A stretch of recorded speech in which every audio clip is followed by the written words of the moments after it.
Wow. Basant. All right, Abhik Bhai, Hi Neil, how's it going? I'm good. How are you? All right, good to see you. Good to see your Good to see you face. too. Not three-dimensionally, but yeah, this is one the only way.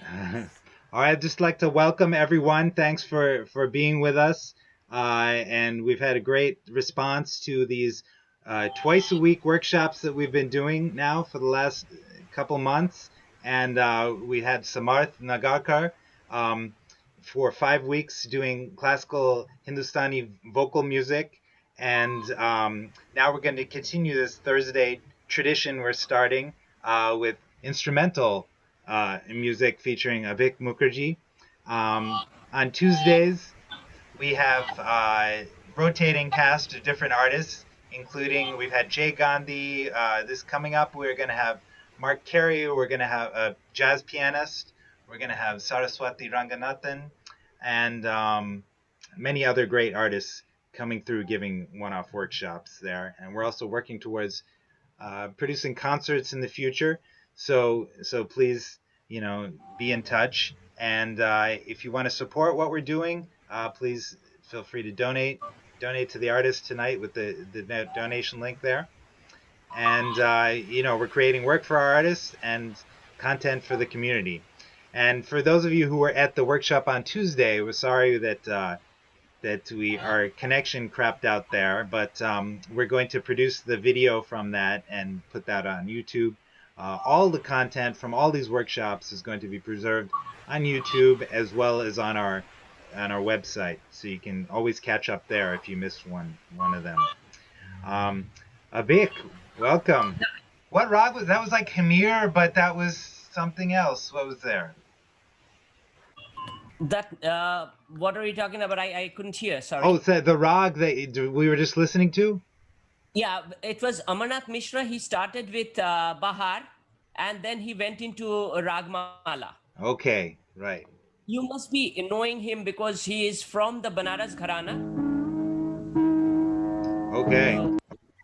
Yeah, so he is one of the Banaras Gharana artists.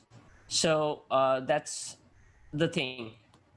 And you have heard of him before, Amarnath Mishra? Yes, yeah, for sure. I saw him in Benares. Yeah, Yeah. he passed.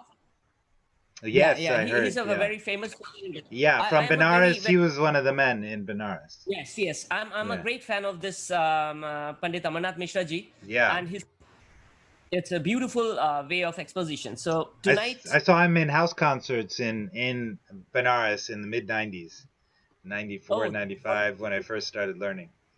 so it must have been a wonderful experience, right? Yes, yes. Oh, Um, that's nice. so I tell us about what you're going to be presenting for us. Tonight, we will be taking a journey like from 1904, the earliest available instrumental records, to as much as we can cover. And mainly, we are trying not today not to focus on the two main big gharanas, which is there, like the Imdadkhani and the Maihar Gharana. So we are not trying to focus on that, and rather than focusing on the old music that was there and other people and other great artists of that generation. And of course, there will be a little bit of Ustad Imdad Khan and Inayat Khan and Ustad Alauddin Khan, but a little bit. But mainly, we will be focusing on gharanas like Indore, Jaipur, Lucknow, Shahjahanpur, and Benares. Bah, kya baat hai. We're so lucky to have all your knowledge and you sharing with us, and we're all going to My pleasure. learn a lot more.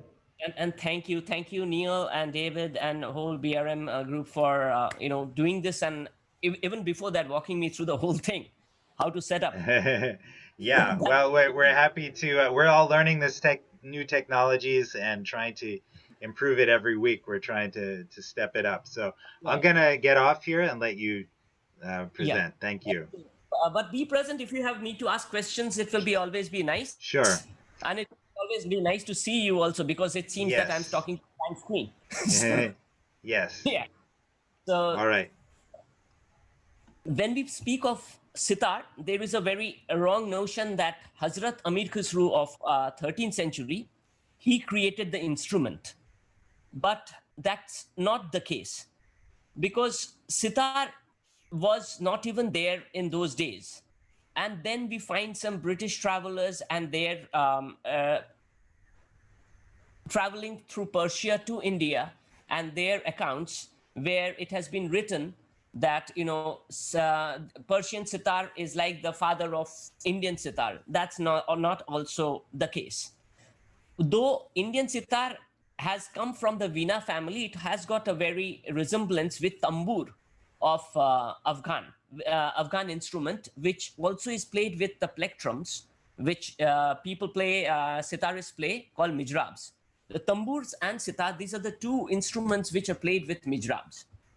So, and sitar actually, it is said that originated from, there were two brothers, Niyamat Khan and Amir Khan.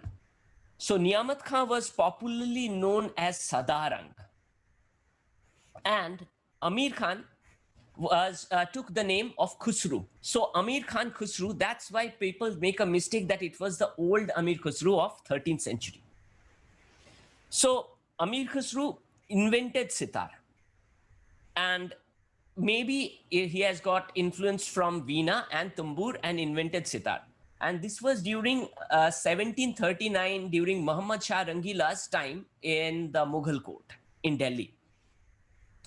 So Muhammad Shah Rangila, the emperor, was a very funny man because he didn't do much of kingly duties ever. He was only interested in music and musicians. So that's an amazing king to have these days. So what happened was he had this huge patronage, and it is there's a story that he made a sarangi player. He was so happy with the sarangi player, he made him the governor of Multan. So this poor fellow playing sarangi one day, realizes that he is the governor and he doesn't know what to do. So anyway, after 2-3 days, he was stripped off and again, went back playing sarangi at the court. So Muhammad Shah Rangile's court, these two brothers were there, Niyamat Khan and Amir Khan, of which Amir Khan created the sitar. And his son Firoz Khan, he was known as Adarang, he started Firoz Khani Gat. The Gat structure, or a compositional structure, like where you can have 2-3 cycles, 2 or more cycles of a composition in one single composition. It will cover the middle octave, lower octave, and the composition will cover also the higher octave. So this sort of composition, which is showing the rag group properly. So I am going to play a gat for you, a Firoz Khani gat. We all sitar artists have sometimes or the other have played a Firoz Khani patterned gat. So it can be, the Firoz Khani gat does not mean that it has to be composed by Firoz Khan. It's the pattern which is taken. We learned when we were a kid a Firoz Khani gat of Inayat Khan just as a beginner.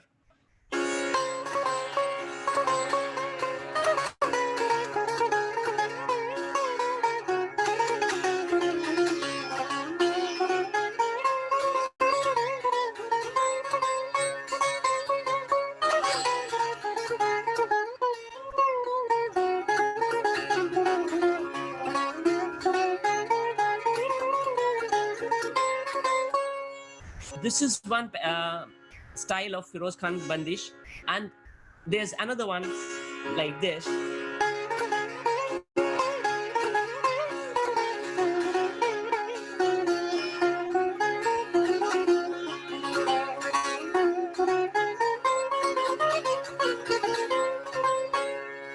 So this is another type of Firoz Khani Bandish. So which has 3 cycles. So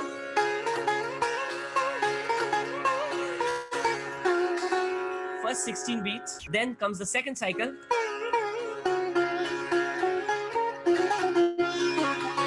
then comes the third cycle.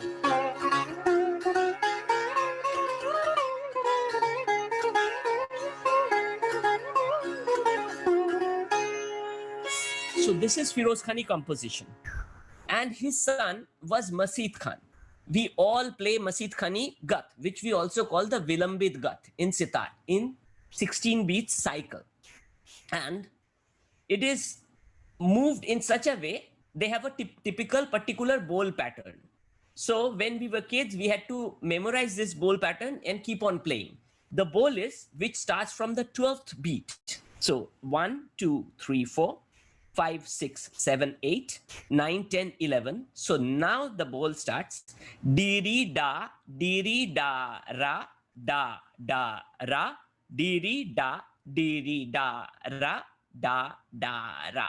Diri da, ra, da, ra. So on and so forth. So diri da, ra, da, ra covers 8 beats, and another cycle covered 8 beats. So another example of a Masjid Khani Gat.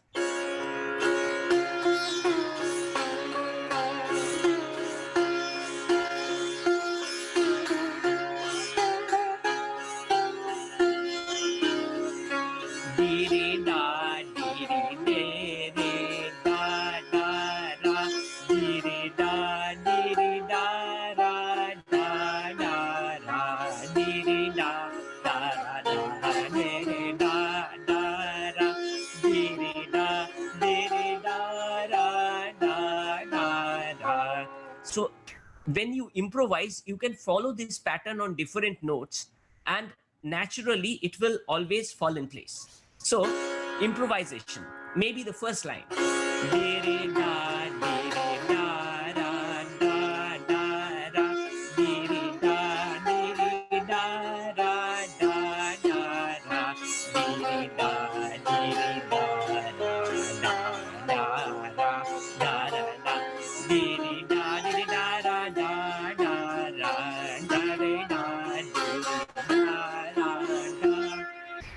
So when we were kids, we used to have fun playing these sort of compositions so that you can move on playing whatever notes you want.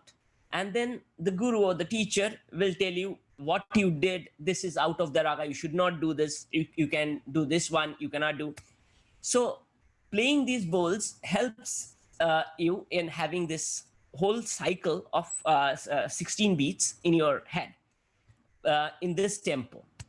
And more or less in those days, till I would say 1930s or 40s, Vilambit, the very slow tintal, what we play these days, it was not there. It was, this tempo was the Madhyalaya. All compositions were in this tempo called the Madhyalaya. So after Masjid Khan's son-in-law was Dulhe Khan. He also played sitar, but till date, till Dulhe Khan, starting from Amir Khan to Dulhe Khan, the whole journey, sitar was never a solo instrument at that time. It was always an accompanying instrument. So while this accompanying instrument, it used to accompany qawwalis and Sufi songs mainly. And generally, the Dhrupad and Dhamar artists used to look at it in a very look down upon the thing. So Dulhe Khan's son was Rahim Sen, and his nephew was Rahim Sen. And Rahim Sen was the first solo sitar artist. So now Rahim Sen, obviously from the name Sen, he belongs from the Tansen's lineage. Now there's a funny story about this lineage thing, because all artists want to talk and somehow link to the lineage as Khusro Khan was Amir Khan's pet name was Khusro, but he was not, he was also known as Fakir Khusro Khan. Yes, because previously was Amir Khusro. So I don't know exactly Khusro Khan and these two guys are the same or not. So there has been many Amir Khans in Indian music. One tabla player Amir Khan, Sarodia Amir Khan, vocalist Amir Khan. So we need some Amir Khan 1, Amir Khan 2 to get it, but it's not done yet. So, well, Rahim Sen, we were talking about that story. Rahim Sen belongs to Mia Tansen's lineage. Now, there always been a rush among the ustads or pandits to somehow trace their lineage to Mia Tansen, as if that gives you an authenticity.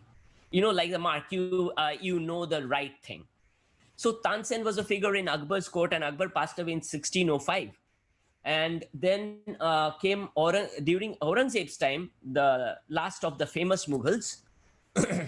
Aurangzeb, as soon as he ascended the throne, told all the musicians to get out of Delhi city. He hated music somehow. I don't know why, because maybe he had had a music teacher who make him practice lots of gamaks or something. He hated music. So he told all the musicians to get out of Delhi.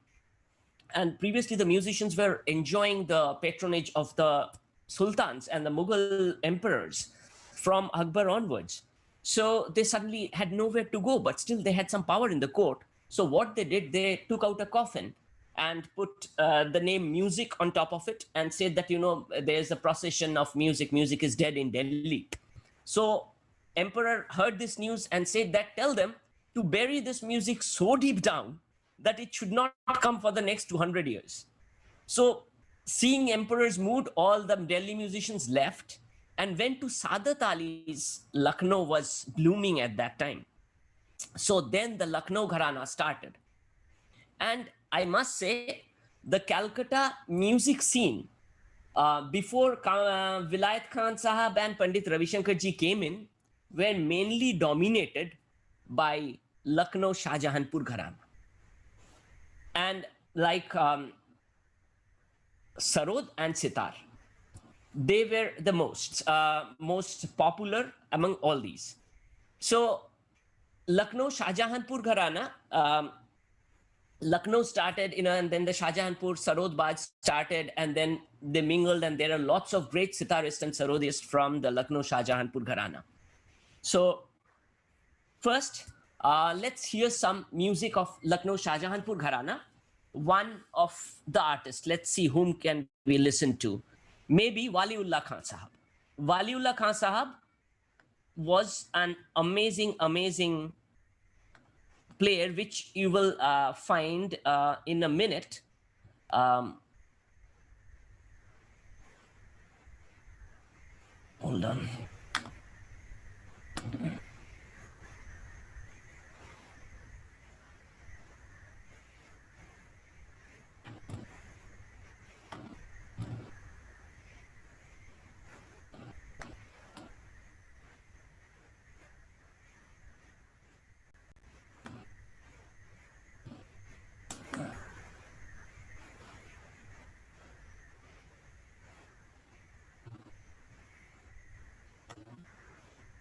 This is a Pilu of Waliullah Khan Sahab, and the main part that we should look into is the right hand, very strong right hand, and lesser amount of works on the lesser amount of works with the means, but main work on the fretboard, and 2-3 notes meaned, and yet the compositions are brilliant.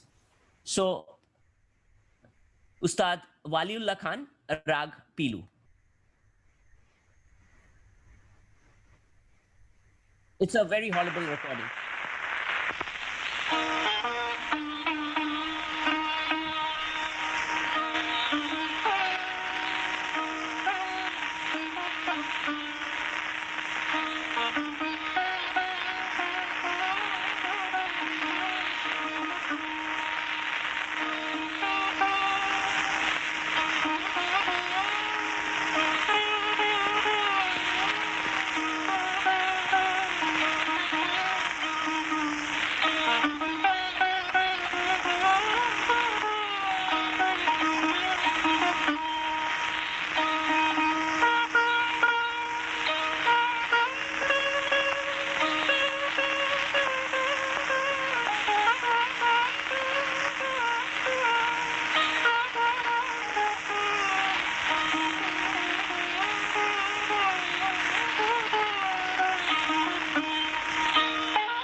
So that was Waliullah Khan Sahab.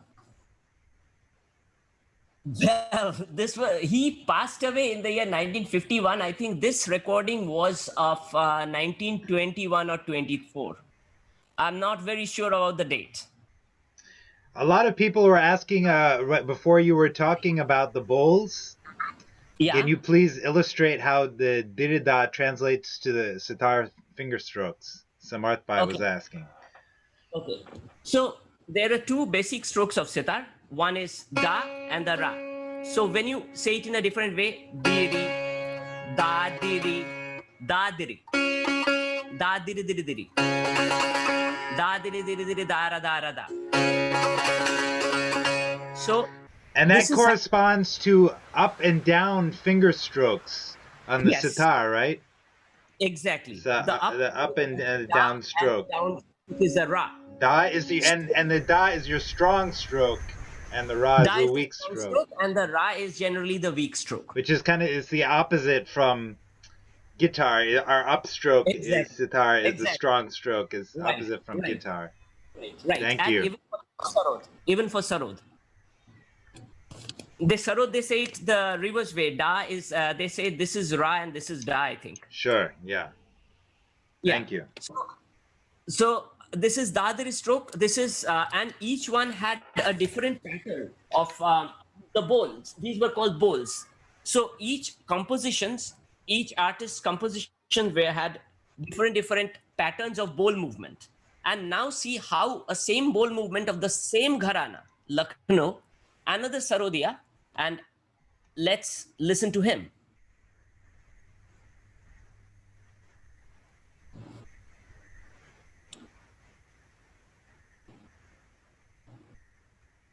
Okay, Kukub Khan.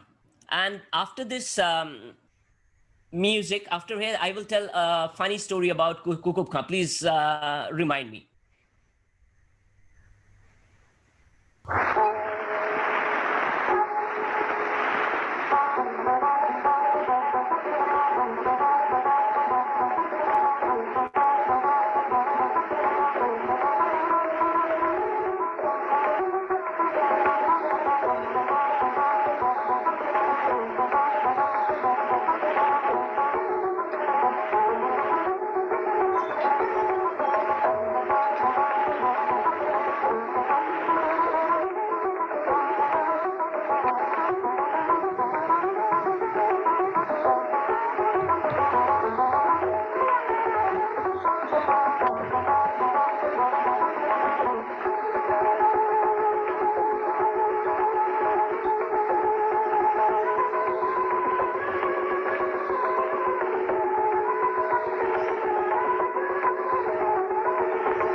Wow.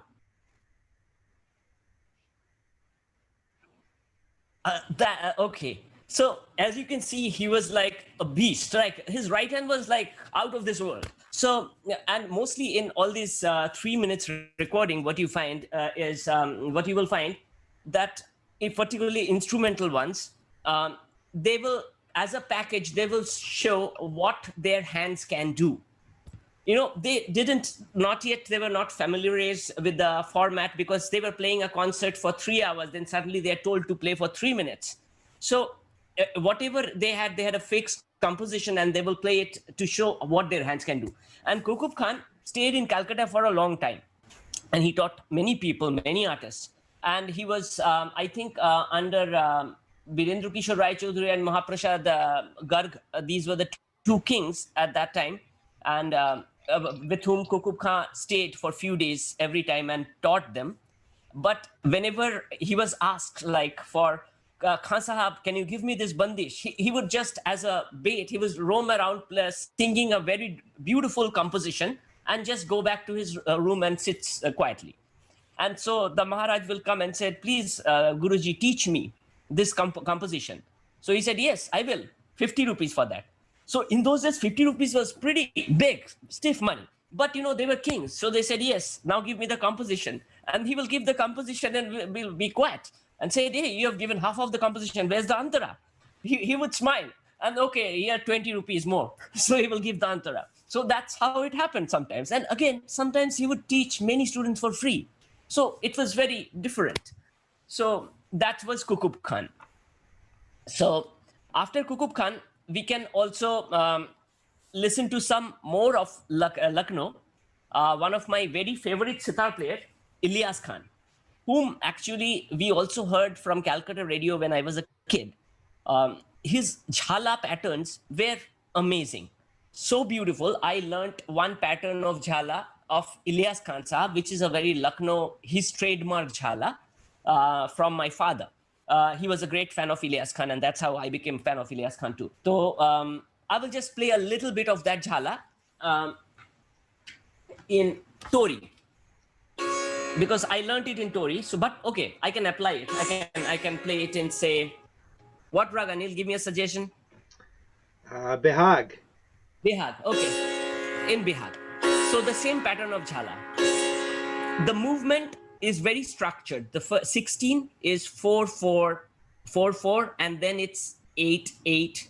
Then it's 5-3-5-3, or it's 4-2-4-2-4.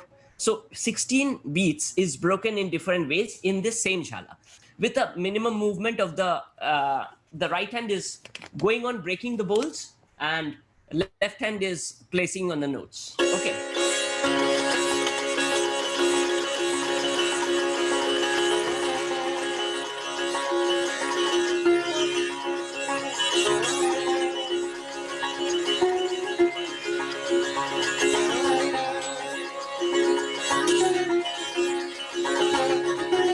Wow.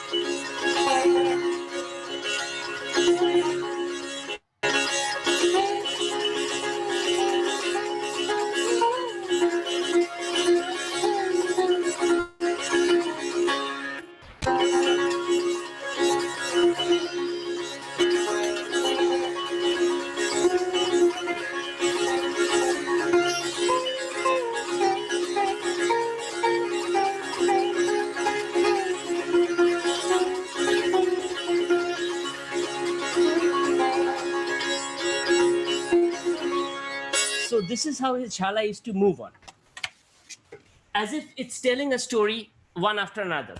Let's listen to Ilyas Khan, but first I need to find my specs. But yeah, I got it.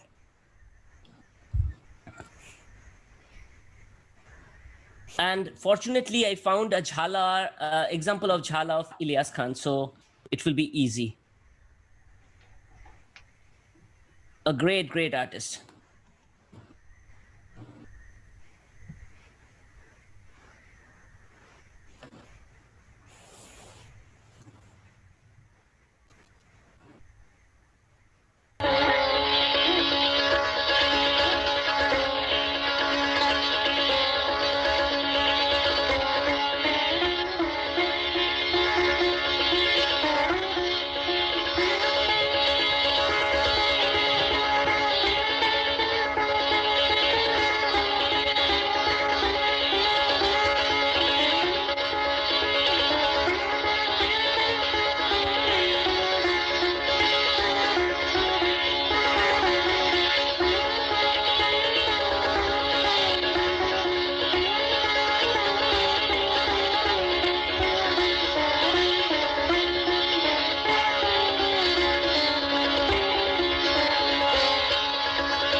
one part which goes of after Jala. Many gharanas used to play that. Jaipur used to play that. Lucknow used to play that. Even our gharana, Imdadkhani gharana, we also sometimes after Alap Jo Jala, we play some tans. So these are the tan patterns of.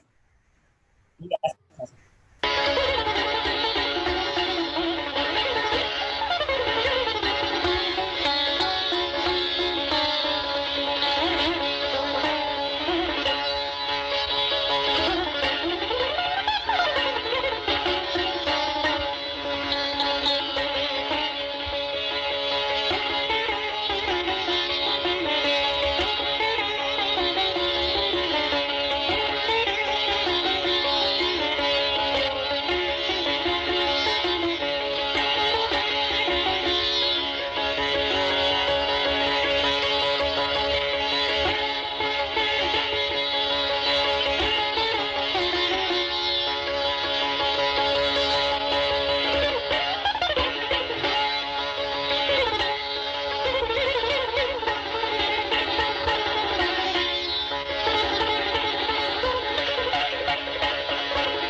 So that was Ustad Ilyas Khan. Wow. And he was also an amazing sitar maker, what I heard, which I learned very recently. That, and also he made the first big sitar of Pandit Ravi Shankar. I didn't know that. I just got to know. That was amazing. So he was an amazing sitar maker too. Now we move into another artist, a very wonderful artist, Shafiqullah Khan. He was from Bulandshahr. Not very heard, but he was the first sitar player who used to play with two mijrabs and play with the left and the right hands. So, Abhik Bhai, could you share your camera again? Stop your screen share. Oh, sorry. Yeah, you can see me now? Yeah. Okay. And what year was that recording, Abhik Bhai? Ilyas Khan Sahab, it's 1950s. That one, which I played. It's a not a good quality recording. So the first two fingers with da and the ra, we generally sitar players, we play only with one, the index finger, but you use the two fingers. That's what Shafiullah Khan used to do.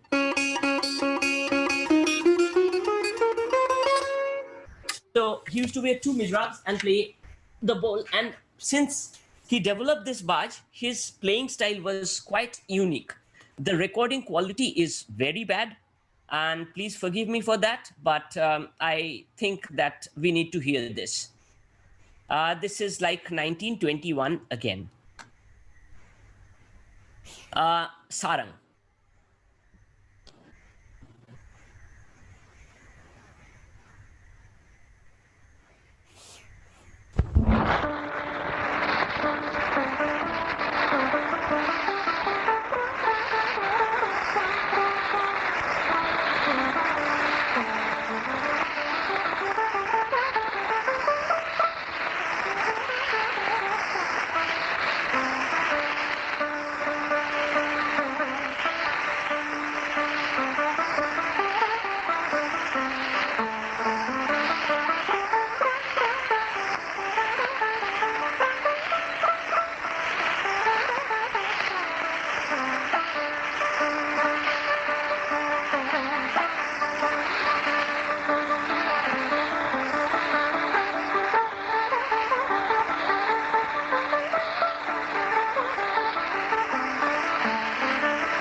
Wow. So since we are still in that same periphery, I would prefer to play Waliullah Khan's Maj Khamaj. This is a better recording. So I need to play this and then we will talk again.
So that was Khamaj by Waliullah Khan Sahab.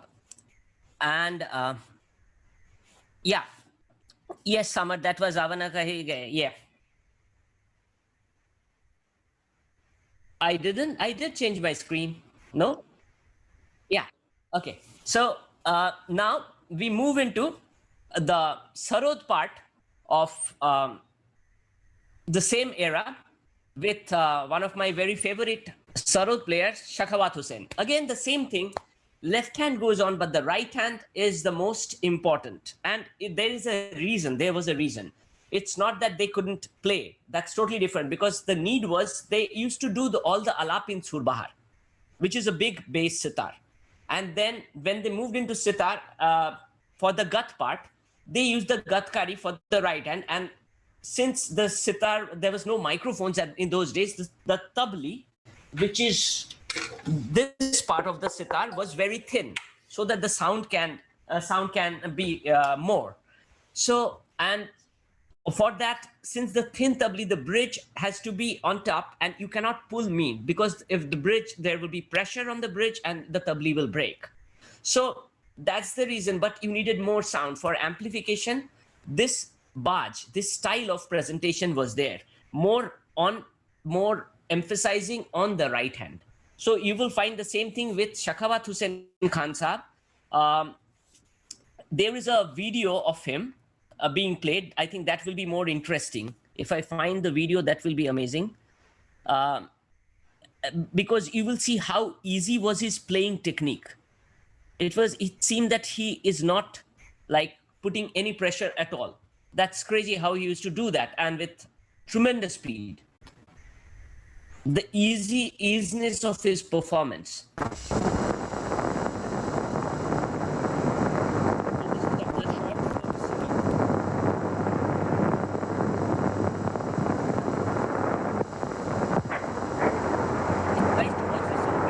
मोअज़्ज़िज़ नाज़रीन, आज इस film के साथ साथ Wadia movie zone आपकी खिदमत में अपना वैरायटीज प्रोग्राम नंबर 1 पेश करते हैं। सबसे पहले खान साहब सखावत हुसैन खां सरोद पर ठुमरी की एक गज़ल सुनाएंगे। हिंदुस्तान भर में सबसे बेहतर सरोद बजाने वालों में से खान साहब एक हैं। कलकत्ते की मशहूर व मारूफ गौहर जान मरहूमा के खास तबलिए फैयाज हुसैन खान साहब ने आपका साथ दिया है।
Sorry, something else started.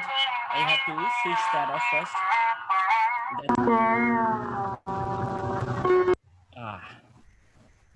Okay.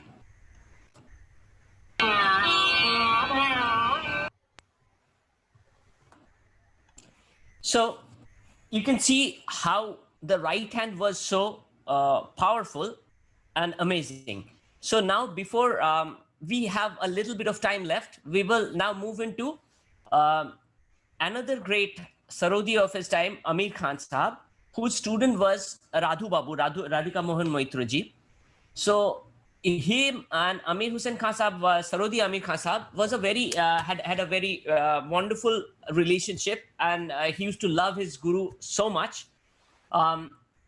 Sarodi Amir Khan went to Rajshahi, where Radhu Babu was the landlord of Rajshahi. So he stayed there and was teaching Radhu Babu. But Amir Khan Sahab, Sarodi, was a little bit strange in many ways. And he said that, Radhu Babu, I am going away to Calcutta and I will be there for a few weeks and I will come back. So weeks went past and it was a year or so and there was no reply. And the first initial addresses that was given, Radhu Babu asked for his guru and wrote to those addresses, and everyone said that Amir Khan Sahab didn't even come there. So, okay, fine. So what happened next? So Radhu Babu from Rajshahi in Bangladesh traveled to Calcutta and started searching for first at the rich people's place where generally the artists stay. So there he was not there. And then suddenly he heard that there's a little bit of a small area in Koshba. There, I think there is a guy called Amir Khan. He sometimes sings. So Radhu Babu goes there, and the guide who was guiding them, he said that, look, he might not be a sarod player because he has no connection with sarod. What he was doing is he used to teach the goons, the local goons, an art with how to take out knife with only a handkerchief. So Radhu said, okay, I know my Ustad, he is very crazy. Let's see this Amir Khan also. Then there he goes, and yes, that's Amir Khan. And Radhu said, won't you play? So won't you teach me? Let's go. So he said, yes, I can go, but I have sold my sarod. I have put it, the sarod was in a pawn shop. Well, what did you do? He was buying weed with it. So, yeah, seriously. Yeah, that's crazy, right? So he used to have this silver tuning pegs for his sarod. And he would take one tuning peg and keep it to the pawn shop and buy weed with it. And so during his first concerts, he would play only with 3 strings, and then gradually start getting money and start getting one tuning peg and start playing. That was the story. So let's hear his student Radhu Babu, an amazing gentleman, amazing artist, and his compositions were amazing, which are still played by so many people today. Let's hear Radhu Babu. Radhika Mohan Moitra. We have a Loom Sarang. Loom Sarang is with a Tivra Madham. Here, Radhika Mohan Moitra.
So that was Radhu Babu. I think we have finished our time. We will continue with this the next week from Radhu Babu onwards.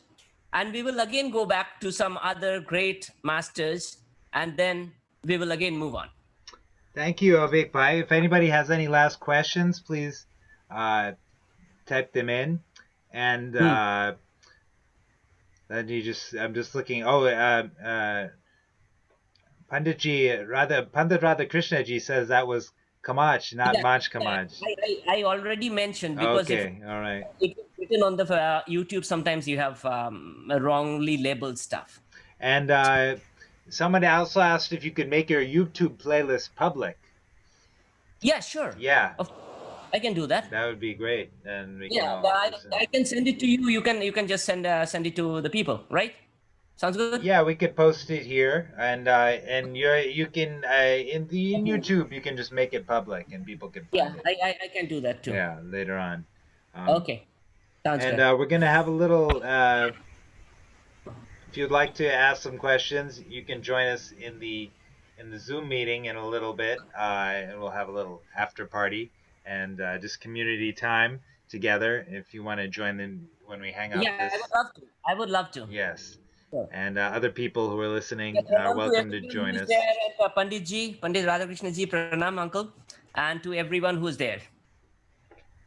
Thanks for listening. And thanks for your knowledge, Abhik Bhai. It's the knowledge is nothing. It's all there in books and people and stuff. That's nothing. I've just collected a few and nothing more. Can you tell us about where you studied, who you studied with, and where you also did this music in a school setting as well as with your guru, right? Yeah. Can you tell us about that?